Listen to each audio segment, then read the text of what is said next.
अस्सलामुअलैकुम दोस्तों, पाकिस्तान की जौहरी तारीख के पार्ट 2 में आपको खुश आमदीद। दोस्तों, यूरेनियम की अफसुदगी में अमेरिका की अजादारी से निजात हासिल करने के लिए बहुत से मुल्क कोशिशें कर रहे थे, जिनमें जर्मनी, हॉलैंड, फ्रांस और बेल्जियम ने अल्ट्रा सेंट्रीफ्यूजिस टेक्नोलॉजी के हामिल खुफिया प्रोजेक्ट 1960 की दहाई में शुरू किए थे, जिनमें हमारे डॉक्टर अब्दुल कदीर खान भी काम कर चुके हैं। इनमें सबसे बड़ा प्रोजेक्ट यूरेनको के नाम से शुरू हुआ, जिसने 1974 में कामयाबी आजमाइशी पैदावार देना शुरू कर दी थी, जबकि तजारती बुनियादों पर ये पैदावार 1978 के बाद शुरू हुई। अमेरिका इस प्रोजेक्ट की अहमियत से आगाह था और अपनी रवायती तंग नजरी की बिना पर इसे नाकाम बनाना चाहता था, लेकिन 1976 में अमेरिका ने तमाम आलमी साइंसी मजलों में तशहीर कराई कि अमेरिका ऐसी सेंट्रीफ्यूजिस मशीन बना रहा है जो रवायती सेंट्रीफ्यूजिस मशीन के मुकाबले में 15 से 20 हजार गुना ज्यादा पैदावार दे सकेगी। इस तशहीरी मुहिम का मकसद यूरोप को जेर तामीर प्रोजेक्ट से हटाकर अमेरिका से रुजू करने पर आमादा करना था,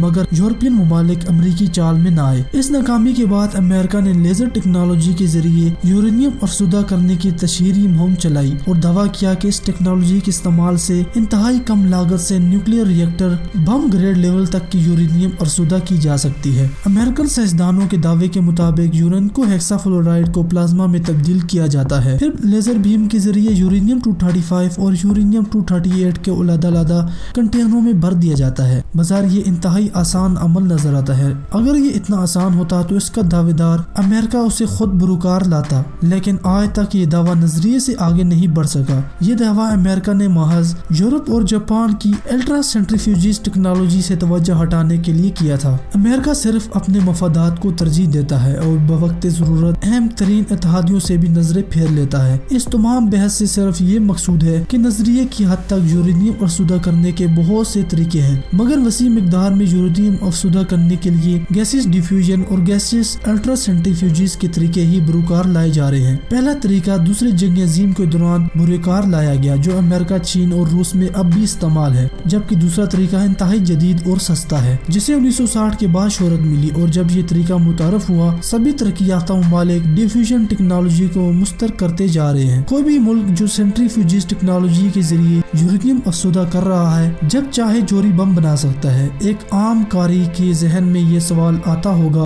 कि अगर अल्ट्रा सेंट्रीफ्यूजिस टेक्नोलॉजी बेहतर है तो फिर अमेरिका, रूस और चीन क्यों उसे बुरुकार नहीं ला रहे। इसका बहुत सादा जवाब यह है कि दूसरी जंग अजीम के 4 साल बाद रूस ने बना लिया था, जिसके बाद अमेरिका और रूस के दरमियान सर्द जंग शुरू हो गई। असले की तादाद और मयार में सबकत ले जाने की गर्ज से दोनों मुल्कों ने यूरेनियम अफसुदा करने के बहुत बड़े नेटवर्क कायम किए हैं, जिससे हर साल हजारों किलोग्राम बम ग्रेड यूरेनियम हासिल की जाती थी। ये नेटवर्क डिफ्यूजन टेक्नोलॉजी पर मुश्तमिल था। अब अगरचे सर्द जंग खत्म हो चुकी है और दोनों मुल्क जोरी असले कम करने पर जोर दे रहे हैं, लेकिन यूरेनियम पैदा करने की इस्तदा वही माजी वाली है, उतनी ज्यादा है कि इससे सारी दुनिया में चलाए जाने वाले जोरी रिएक्टरों की जरूरत पूरी की जा सकती है। लिहाजा इन्हें अब यूरेनियम अफसुदा करने के नई टेक्नोलॉजी यानी अल्ट्रा सेंट्रीफ्यूजिस आजमाने की चंदा जरूरत नहीं। इसके अलावा इन ममालिक में पानी से बिजली पैदा करने के वसी जराए मौजूद है। जरूरत बिजली को बासानी डिफ्यूजन टेक्नोलॉजी में इस्तेमाल किया जा सकता है। चीन में भी पानी के जरिए वसी पैमाने पर बिजली पैदा की जाती है। माजी में अमेरिका, यूरोप की इक्तसादी बायकॉट की बदौलत चीन सिर्फ रूस ही से डिफ्यूजन टेक्नोलॉजी ही हासिल कर सकता था। ताहम अब अमेरिका और चीन ने महज आजमाइशी बुनियादों पर अल्ट्रा सेंट्रीफ्यूजिस टेक्नोलॉजी को भी इस्तेमाल करना शुरू कर दिया है।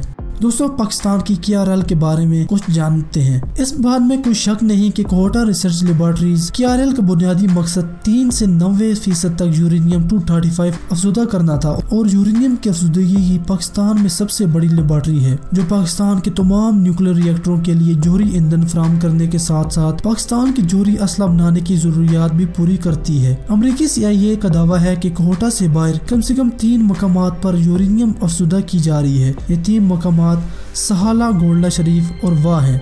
दोस्तों, यूरेनियम 235 के अलावा प्लूटोनियम 239 से भी जोहरी असला तैयार किया जाता है।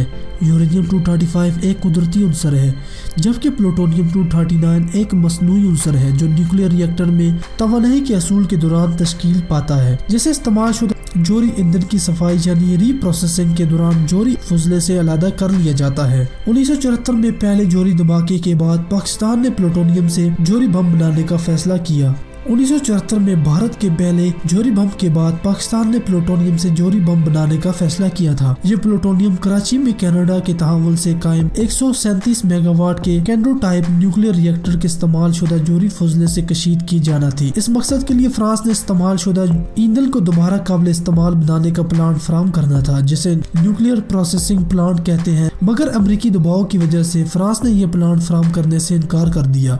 बिलाखिर पाकिस्तान के जौहरी बम बनाने के लिए अल्ट्रा सेंट्रीफ्यूजिस टेक्नोलॉजी को अपनाना पड़ा। दोस्तों 137 मेगावाट बिजली पैदा करने का हामिल कराची का न्यूक्लियर रिएक्टर कनोप और चीन के तहावुल से कायम चश्मा न्यूक्लियर रिएक्टर IAE की निगरानी में काम कर रहे हैं। अप्रैल 1998 में पाकिस्तान ने पहली बार तस्लीम किया कि खुशाब में एक रिसर्च न्यूक्लियर रिएक्टर कायम किया गया है, जिसने बाकायदा काम शुरू कर दिया। ताहम आलमी मुआवनकारों को इस रिएक्टर का मुआयना कराने की इजाजत कभी नहीं दी गई। पाकिस्तान का कहना था कि ये न्यूक्लियर रिएक्टर पाकिस्तान के किसी भी मुल्क के तामुल के बगैर तामीर किए हैं, जिसकी बना पर वो आलमी मावनकारों को इजाजत देने का पाबंद नहीं। मगरबी माहिरीन का ख्याल है कि ये हैवी वाटर न्यूक्लियर रिएक्टर है, जिसे ठंडा करने के लिए कम से कम सालाना 40 टन हैवी वाटर जरूरत होगी। गोया इस न्यूक्लियर रिएक्टर के लिए पाकिस्तान ने भारी पानी D2 की तैयारी का खुफिया तौर पर इतना बड़ा प्लांट जरूर कायम किया होगा जो इस रिएक्टर की जरूरियात पूरी कर सके।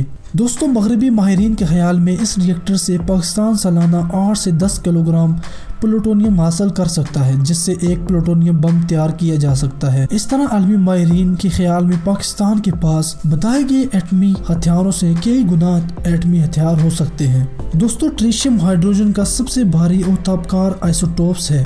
इसे प्लूटोनियम के फिजन बम में बतौर न्यूट्रॉन जनरेटर इस्तेमाल किया जाता है। प्लूटोनियम एक रवायती फिजन बम में 8 से 10 किलो प्लूटोनियम इस्तेमाल होती है, लेकिन ट्रिशियम बतौर न्यूट्रॉन जनरेटर इस्तेमाल करने से महज 1 किलो प्लूटोनियम से भी सब किलोटन ताकत के जौहरी बम बनाए जा सकते हैं, जिसका कुल वजन 60 से 70 किलोग्राम है। इसी तरह जदीद हाइड्रोजन बम के वजन में कमी लाने के लिए भी ट्रिशियम इस्तेमाल की जाती है और पाकिस्तान भी ट्रिशियम बम बनाने के मुकम्मल काबिल हो चुका है। दोस्तों ये तमाम मालूमात हमने जो आपको बताई हैं ये पब्लिक की ही मालूमात हैं और आलमी माहिरीन की तज्ज़िये हैं। आपको ये वीडियो कैसी लगी आप अपनी कीमती तजावीज़ देने के साथ साथ अपने दोस्तों के साथ भी ज़रूर शेयर कीजिएगा। हमारा हौसला बढ़ाने के लिए अपनी कीमती राय ज़रूर दीजिए। खुदा हाफिज़।